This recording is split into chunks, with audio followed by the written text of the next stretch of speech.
नमस्कार दोस्तों, मैं रमाशंकर डिमरी तूलिका दर्शन चैनल में आपका स्वागत करता हूं।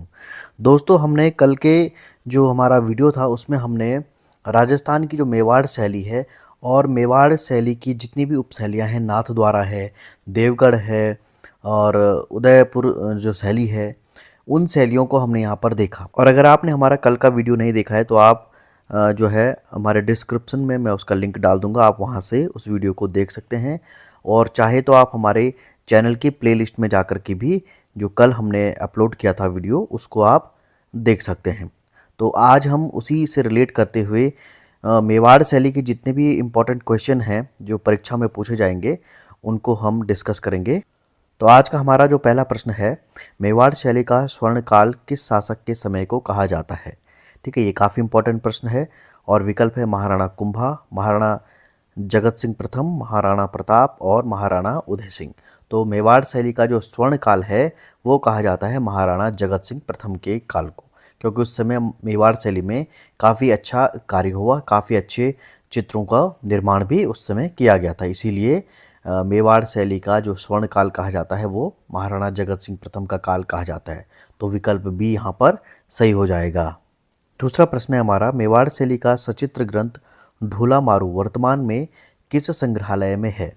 और विकल्प है आपके पास राष्ट्रीय संग्रहालय नई दिल्ली, कलकत्ता संग्रहालय, जैसलमेर भंडार और मथुरा संग्रहालय।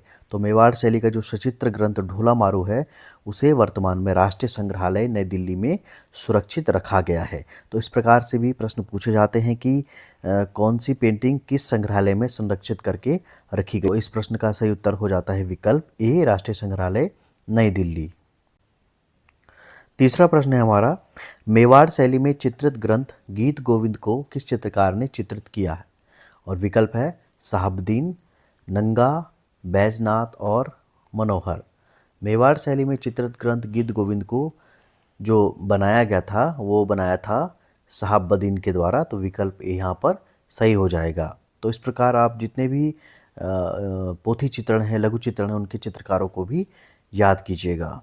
चौथा प्रश्न है हमारा, इनमें से कौन सा चित्रकार मेवाड़ शैली का नहीं है? देखिए यहाँ पर ये पूछा हुआ है कि नहीं है पे आपको ज़्यादा फोकस करना होगा। अब विकल्प देखिए, शहाबुद्दीन, नंगा, निहाल चंद और मनोहर। तो इन चारों चित्रकारों में से कोई एक चित्रकार है जो मेवाड़ शैली से संबंधित नहीं है, तो वो है निहाल चंद। निहाल चंद जो हैं वो किशनगढ़ शैली के चित्रकार हैं और निहाल चंद ने ही जो फेमस पेंटिंग है बनी ठनी उसको बनाया था। तो विकल्प सी सही हो जाएगा। पांचवा प्रश्न है, मेवाड़ शैली में चित्र भीम सिंह का जुलूस को किस चित्रकार ने चित्रित किया? और यहाँ पर विकल्प देखिए, नानाराम, नंगा, बैजनाथ और शहाबुद्दीन। तो जो मेवाड़ शैली का चित्र है भीम सिंह का जुलूस उसे बनाया था शहाबुद्दीन के द्वारा। ठीक है, तो ये काफ़ी इम्पोर्टेंट चित्रकार है मेवाड़ शैली में। छठा प्रश्न है, मेवाड़ की किस उपशैली में भित्ति चित्रों की अधिकता है? और विकल्प है नाथद्वारा, देवगढ़, उदयपुर और उपरोक्त में से कोई नहीं। तो मेवाड़ शैली की वो कौन सी उपशैली है जहाँ पर म्यूरल पेंटिंग्स अधिकता से बनी है? तो इसका सही उत्तर हो जाता है उदयपुर। उदयपुर में म्यूरल पेंटिंग्स अधिकता से बनी हुई है। ठीक है, तो आप इन चीज़ों को ध्यान में रखिएगा, यही अंतर उत्पन्न करते हैं अलग अलग शैलियों में। सातवां प्रश्न है, मेवाड़ शैली में भवनों को प्रायः किस रंग से बनाया जाता था? और विकल्प देखिए, लाल, पीला, नीला और सफ़ेद। तो मेवाड़ शैली में जो भवनों को बनाया जाता था उसे सफ़ेद रंग से बनाया जाता था। तो ये जितने भी फैक्ट हैं इन फैक्ट्स को आप ज़रूर कहीं पे नोट कीजिएगा, क्योंकि यही प्रश्न पूछे जाते हैं। आठवां प्रश्न है, मेवाड़ शैली में प्राकृतिक चित्रों में किस वृक्ष को अधिकता से चित्रण किया गया है? अब देखिए यहाँ पर विकल्प है बरगद, सरू, चिनार और कदम्ब। तो मेवाड़ शैली में प्राकृतिक दृश्यों में या प्राकृतिक चित्रों में सबसे अधिक जिस वृक्ष का चित्रण हुआ है वो हुआ है कदम्ब वृक्ष का। तो विकल्प डी सही हो जाता है। नवा प्रश्न है, मेवाड़ शैली में चित्र बनाने की परंपरा किसके समय से आरंभ हुई? और विकल्प है यहाँ पर राणा हमीर सिंह, महाराणा कुंभा, महाराणा जगत सिंह और महाराणा प्रताप। तो मेवाड़ शैली में चित्र बनाने की जो परंपरा शुरू हुई थी वो शुरू हुई थी राणा हमीर सिंह जी के समय से। तो विकल्प ए सही हो जाता है।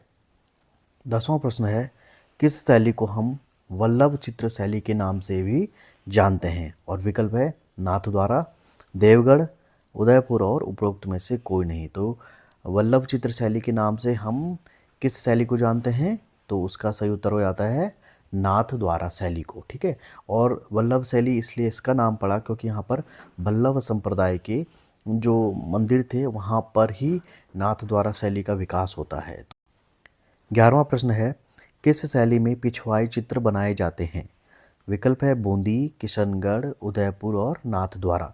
तो पिछवाई चित्रण बनाया जाता है या पिछवाई चित्र बनाए जाते हैं नाथद्वारा शैली में। ठीक है, यहाँ पर श्रीनाथ जी के जो मंदिर हैं उन मंदिरों के में जो मूर्तियाँ स्थापित की गई हैं उन मूर्तियों के पीछे जो चित्र बनाए जाते थे कपड़े पर बना करके, उन्हें पिछवाई चित्रण कहा जाता है। क्योंकि मूर्ति के पीछे जब ये चित्र स्थापित किए जाते हैं इसीलिए इसको पिछवाई चित्र कहा जाता है। तो नाथद्वारा से हमेशा कुछ न कुछ सवाल पूछे जाते हैं। 12वां प्रश्न है, ये भी पिछवाई चित्र से संबंधित है। पिछवाई चित्र आकार में होते हैं। अब देखिए विकल्प लघु, बड़े, लंबे, इनमें से कोई नहीं। तो जो पिछवाई चित्र होते हैं ये आकार में होते हैं बड़े। ठीक है, तो विकल्प बी सही हो जाता है क्योंकि ये मूर्तियों के पीछे लगाए जाते हैं इसलिए इनको आकार में बड़ा बनाया जाता है। जितनी बड़ी मूर्ति होगी उतना ही बड़ा इसका चित्र बनाया जाएगा। 13वां प्रश्न है, नाथद्वारा शैली के चित्र किस भगवान को समर्पित हैं? ये भी काफ़ी इंपॉर्टेंट प्रश्न है। राम, शिव, कृष्ण और विष्णु। तो नाथद्वारा शैली के जो चित्र हैं वे भगवान कृष्ण को समर्पित हैं। तो जो वल्लभ संप्रदाय है वो भगवान कृष्ण की भक्ति करते हैं, इसीलिए जो नाथद्वारा है वो भगवान जो है कृष्ण को समर्पित है। और यहीं पर जो है नाथद्वारा में भगवान कृष्ण की जो है मूर्ति को स्थापित किया गया था सिंहाड़ नाम की जगह पर। 14वां प्रश्न है, मेवाड़ शैली के चित्रों में हाशिए किस रंग के हैं? और विकल्प देखिए सफ़ेद काले, लाल पीले, हरे नीले और पीले हरे। तो मेवाड़ शैली के जो चित्र हैं उनमें जो हाशिए बनाए गए हैं वे बनाए गए हैं लाल और पीले रंग के। तो आप जब भी मेवाड़ शैली का कोई चित्र देखेंगे तो आप हाशियों से भी मेवाड़ शैली के चित्रों को पहचान सकते हैं। तो इस प्रकार इस प्रश्न का सही उत्तर हो जाता है विकल्प बी। 15वां प्रश्न है, कमला व इलायची किस शैली की महिला चित्रकार थी? तो ये काफ़ी इंपॉर्टेंट प्रश्न है। कमला व इलायची किस शैली की महिला चित्रकार थी? विकल्प है देवगढ़, नाथद्वारा, कोटा और जोधपुर। कमला व इलायची जो महिला चित्रकार थी वे नाथद्वारा शैली की चित्रकार थी। तो विकल्प बी सही हो जाता है। तो इस प्रकार के जितने भी ऐसे प्रश्न आते हैं इनको आप जरूर नोटिस कीजिएगा। 16वां प्रश्न है, देवगढ़ शैली को प्रकाश में लाने का श्रेय किसे दिया जाता है? और विकल्प है नानालाल चमनलाल मेहता, पीएन चोयल, श्रीधर अंधारे और मुकुंदी लाल। तो देवगढ़ शैली को प्रकाश में लाने का श्रेय दिया जाता है श्रीधर अंधारे जी का। तो जब ये शोध कर रहे थे मेवाड़ शैली भी तो इन्होंने ये पाया कि जो मेवाड़ के अंतर्गत जो देवगढ़ नाम की जो शैली है इसमें काफ़ी विशेषताएं हैं, विशिष्ट विशेषताएं हैं, इसलिए उन्होंने इसको देवगढ़ शैली का नाम दिया था। 17वां प्रश्न है, राजस्थान की किस शैली को पूर्व का वेनिस भी कहा जाता है? ये काफ़ी इंपॉर्टेंट प्रश्न है कि राजस्थान की किस शैली को पूर्व का वेनिस भी कहा जाता है? विकल्प है उदयपुर, किशनगढ़, जयपुर और जोधपुर। तो पूर्व का वेनिस कहा जाता है उदयपुर शैली को। तो विकल्प ए सही हो जाता है। तो इस प्रकार के जितने भी इंपॉर्टेंट प्रश्न हैं इनको आप ज़रूर इनकी अलग से सूची बनाइएगा, अलग से इनको नोट कीजिएगा। हमारा 18वां प्रश्न है, पिछवाई चित्रों का प्रमुख विषय क्या था? और देखिए विकल्प युद्ध, कृष्णलीला, रामलीला और प्रणय लीला। तो पिछवाई चित्रों का जो प्रमुख विषय था वो था कृष्णलीला। तो हमने देखा था कि नाथद्वारा शैली में वल्लभ संप्रदाय की अधिकता है। ठीक है, तो यहाँ पर जो वल्लभ संप्रदाय है ये कृष्ण भक्ति शाखा के मार्गी हैं, इसीलिए यहाँ पर कृष्ण लीला से संबंधित चित्र बनाए गए हैं। तो विकल्प भी सही हो जाएगा। 19वां प्रश्न है, राजस्थानी चित्रकला की मूल शैली किस चित्र शैली को माना गया है? विकल्प है जोधपुर, किशनगढ़, जयपुर और मेवाड़। तो राजस्थानी चित्रकला की मूल शैली माना गया है मेवाड़ शैली को। तो विकल्प यहाँ पर डी सही हो जाएगा। 20वां प्रश्न है, चित्रकला की मेवाड़ शैली से संबंधित रचना है। विकल्प देखिए ज्योतिष रत्नाकर, गीत गोविंद, बिलावल रागिनी और बनी ठनी। तो चित्रकला की जो मेवाड़ शैली से संबंधित जो रचना है वो रचना है गीत गोविंद। तो विकल्प यहाँ पर बी सही हो जाएगा। और ये सारे के सारे जितने भी हम प्रश्न आज पूछ रहे हैं, ये जो हमने कल मेवाड़ शैली से संबंधित जो वीडियो बनाया था, ये वहाँ पर हमने इसको डिटेल से आपको पढ़ा दिया था। तो एक बार आप ज़रूर उस वीडियो को देखिएगा जिन्होंने कल का वीडियो नहीं देखा है।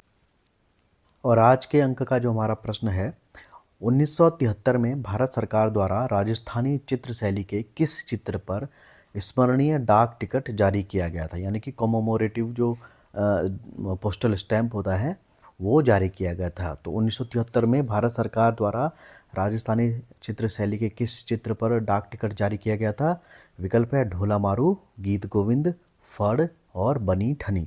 तो आपको इस प्रश्न का जवाब कमेंट सेक्शन में जल्दी से देना होगा और अपने जगह को भी आप ज़रूर मेंशन कीजिएगा। और पिछले अंक में हमने आपसे प्रश्न पूछा था, मेवाड़ शैली को किस विद्वान ने गुर्जर शैली कहा था? और विकल्प है राय कृष्णदास, परमानंद चोयल, काल खंडालावाला और कर्नल टाट। तो मेवाड़ शैली को गुर्जर शैली कहा था परमानंद चोयल ने, और शॉर्ट में इनका नाम PN चोयल भी आपको किताबों में लिखा हुआ मिलेगा। तो इस प्रश्न का जो सही उत्तर था वो था परमानंद चोयल। तो सबसे पहले सही जवाब दिया सीमा सैनी रुड़की से, संजीव कुमार काशीपुर से, कुमारी शर्मिष्ठा रुड़की से, रेशमा लखनऊ से, उषा लखेड़ा देहरादून से और गुरुजी उधम सिंह नगर से। तो आप सभी को हार्दिक शुभकामनाएं कि आपने वीडियो को बड़ी गंभीरता से देखा, और इसी प्रकार अगर आप अपनी तैयारी को जारी रखिएगा तो आप ज़रूर सफलता प्राप्त करेंगे। तो ये था हमारा तूलिका दर्शन चैनल का आज का अंक, जिसमें हमने मेवाड़ शैली और उसकी उपशैलियों से संबंधित महत्वपूर्ण प्रश्नों को देखा। अगर आप हमारे चैनल में नए हैं तो हमारे चैनल को सब्सक्राइब करना ना भूलिएगा, और अगर आपको वीडियो पसंद आता है तो हमारे वीडियो को लाइक और शेयर करना ना भूलिएगा।